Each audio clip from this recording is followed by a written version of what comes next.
No, I don't wanna play no games. No, I don't wanna hear your promises. You do you and I'll do me. That's just the way it is. Boom. Diddly biddly biddly bo. Yes, yes, yo. Here we go. There ain't nobody down round here. You know what time it is.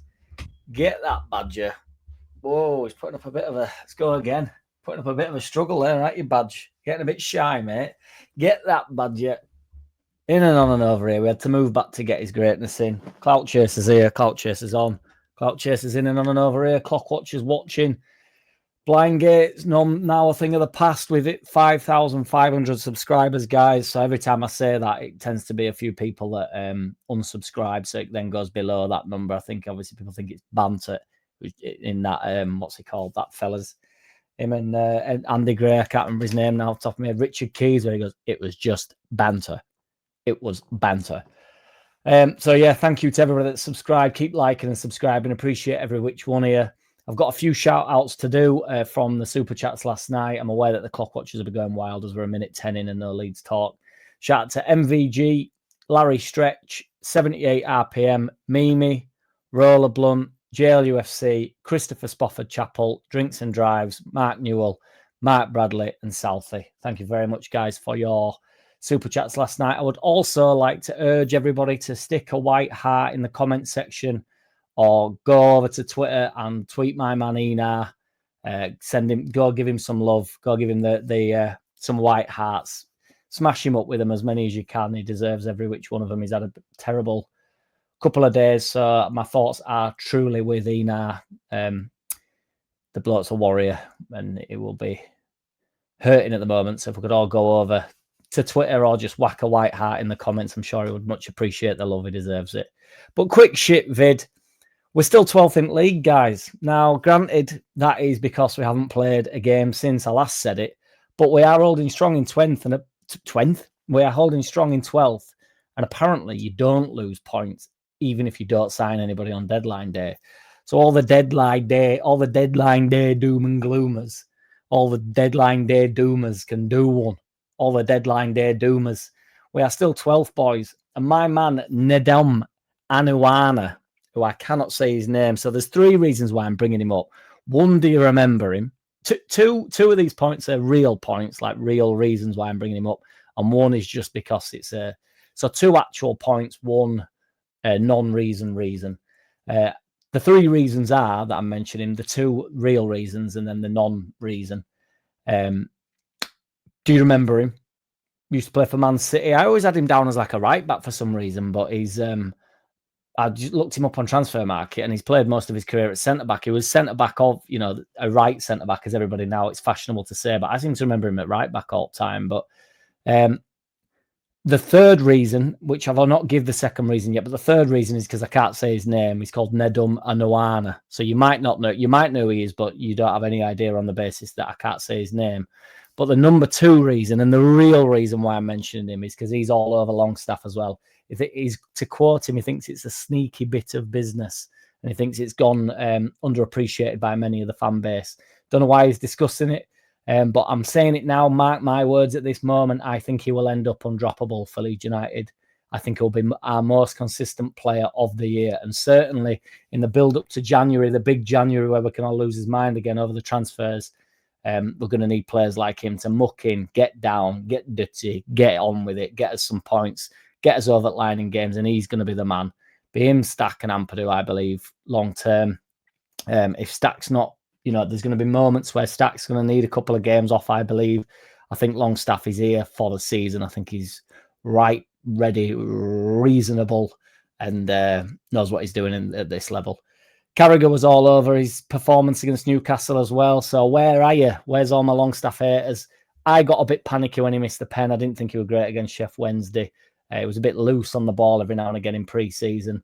But it was so mint against Newcastle, and that's when you need my man, the dog, the Donny, the Don Corleone. Now then, I can't even believe I'm saying this, but Alex Oxlade-Chamberlain is coming back around, guys. So I cannot express how this will and should send everybody into a total meltdown. I actually laughed about this about a month ago, and it is now, I'm hoping it's just lazy journalism and just people are just coming in, for the clickbait, which I'm also involved in. No, not that we do clickbait around here, 'cause nobody do it how it does it. Shit is as shit does. If you don't know by now, you never knew. But I can only hope, there's apparently a few clubs in for him, and you can only hope that we're not one of them. It's a similar. I got me thinking about Calvin Phillips this really, because obviously he's ended up staying at Man City. Just in terms of their careers, because obviously I know Chamberlain probably had a much more prosperous youth, didn't he? I think he was at Southampton with Walcott, wasn't he? And then he ended up at Arsenal. But it's just interesting, like he's gone because apparently Calvin Phillips, Leon are involved, potentially going to take him over, but he'll be 30 by the time we get into January. So he's staying at Man City till January. You imagine he gets sold to somebody like Leon, spends 2-year contract, spends 2 years over there, be 32, which is how old Chamberlain is now. Chamberlain went to Besiktas, didn't light it up, because he's injury prone, and it's hard to get back to that level, isn't it? I'm just wondering whether it's like it's the beginning of the end, really, when you go abroad at that age, when it's because you've not really been playing well. I know they all go abroad. Oh, they don't all go abroad, but when they get to about 30, they start thinking about their options and they go abroad in the hope that they can sort of re-spark something. But normally it's when you sort of like, you can't do it at Premier League level anymore, but you're only a year off of it, aren't you? Whereas, I don't think really, I mean, he's done unbelievably well for himself as Phillips. If you imagine where he was sort of pre-Bielsa, he's done unbelievably well for himself. England caps, been to a World Cup. Did he get in team of the World Cup? I think he got in there. People like Ballack tweeting about him and stuff. I mean, regardless where he came from before Bielsa, that'd be an unbelievable achievement anyway, wouldn't it? I just mean, even he'd have to accept, I would imagine, that he couldn't have expected to end up at Man City. Also, you never know in life, do you? So you don't know whether he goes to Man City. I mean, I knew he wasn't going to play. I actually, I shouldn't have said it, but on my channel, I sort of made a joke saying he won't play 45 minutes, and then he ended up pretty much not even playing that. But if it had stayed with us, and then he'd have stayed in the Prem, similar to what Harrison did, you don't know that just means he would have then gone on and performed, because I'm not really putting down a year on the bench for Man City. Really, when you go to West Ham and Ipswich, you should be able to do a little bit more of a job, shouldn't you? So I don't hold it fully to blame that it's Man City. I think some players just have their moment in the sun and then they burn out a little bit, don't they? And I don't mean in the Bielsa sense where these players burn out, he burns them out. That's not what I'm saying even remotely. I don't know whether, similar to Chamberlain, who obviously, as I've just discussed, had a much more prosperous youth. But if you just take the end of the career, struggled with injuries a little bit, struggled for form, never really got back to his best. It's like, well, never got back to his best because was that his best?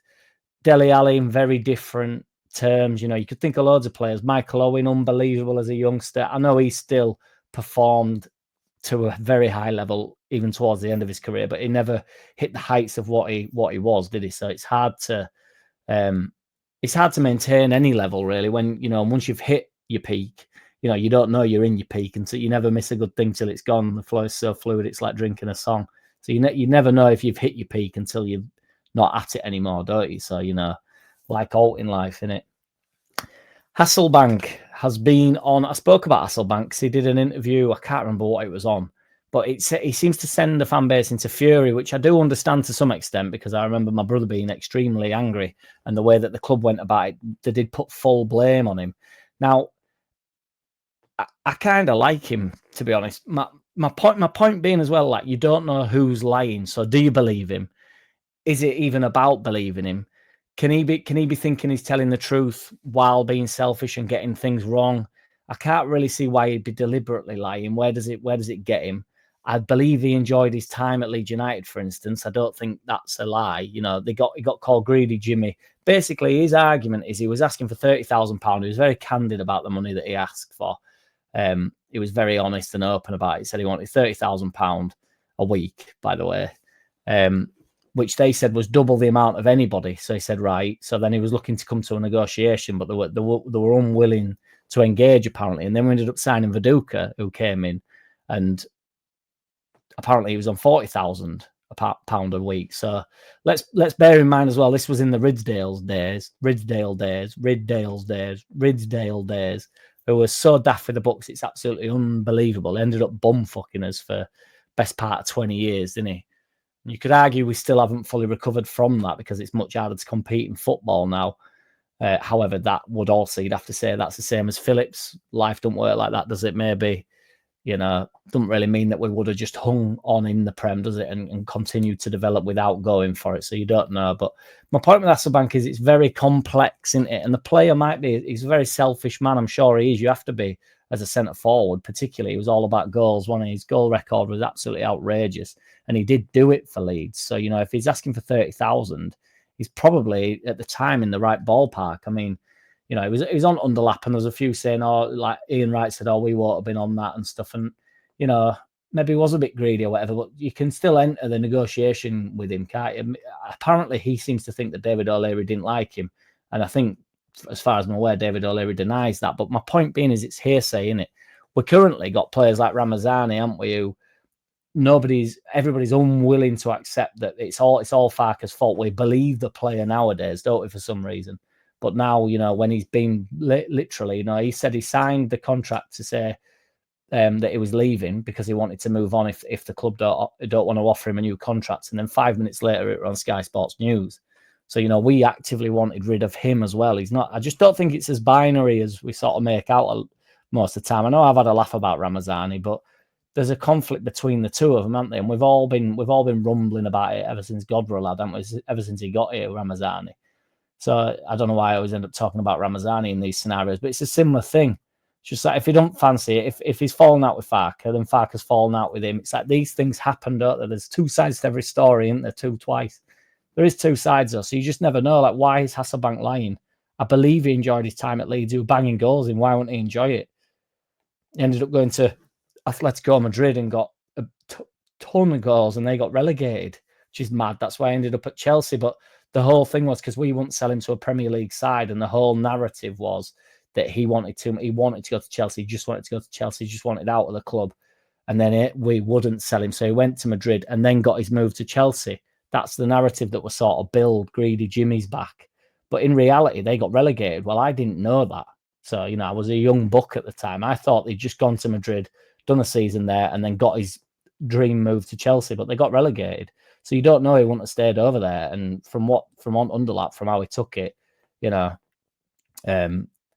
seemed to suggest he was handsomely paid at Atletico Madrid, which is obvious, really. He was a top player, wasn't he, Hasselbaink? A brilliant player to watch. Big, strong fella, fast. It was brilliant signing, and it elevated us, to be fair.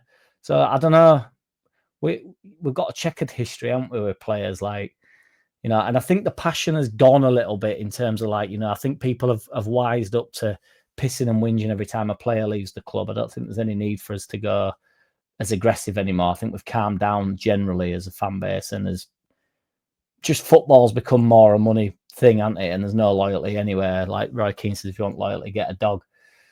Nico O'Reilly, January talk already. Christ alive. We might be with a chance of attracting these types of players if my man Farke gets us grinding and gets us playing, gets knuckled down, gets us very competitive, playing competitive football, and we need that sprinkle of shine on top. Nico O'Reilly's obviously a youngster at Man City. He's on the conveyor belt. He'll be another one that they're looking to get rid of for probably dummy money. I actually like look at Nico O'Reilly. I think he's a good player, as they all are at Man City to some extent, but you never really know, do you? Because you can also end up with Giabi. But obviously that was a very different scenario. Nico O'Reilly's featured in first team and stuff. But I don't really want to talk about January transfers when everybody's still in meltdown and holding the torch, holding that flame up to the club, aren't they? And Underwood and the 49ers just have not done their job and all this shite. I just can't wait now. I think we've waited long enough now. I think the dust has settled a bit. We could do with this weekend off just to keep the fan base cool, calm, collected, and then get stuck into Fulham next week, hopefully get 3 points, and I think everything's forgotten. I'm aware we need to get some work done in January, but let's get to January in a really good place, and then your players like Nico O'Reilly and above may very well want to come and join us on loan or buy or whatever. We'll see. Bijol's done an interview, the be-all and end-all, and he apparently isn't concerned about his lack of game time. He says 2 games on the bench is not a problem, which in truth he shouldn't be, should he? Because, why would he be panicking about his game time? I think it's early doors. Like my man Longstaff have just said, I think he'll be undroppable come the end of the season, or certainly in the build-up to January, when we're allegedly don't have that attacking force. It's up to Farke to get something out of it.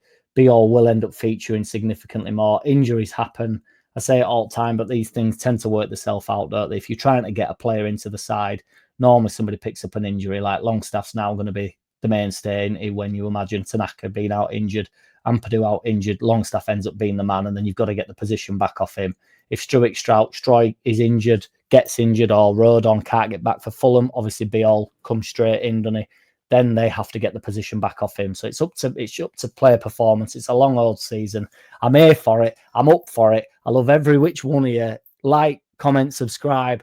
Go give my man Enar a white heart. Shout out to Enar. Take it easy, everybody. Peace.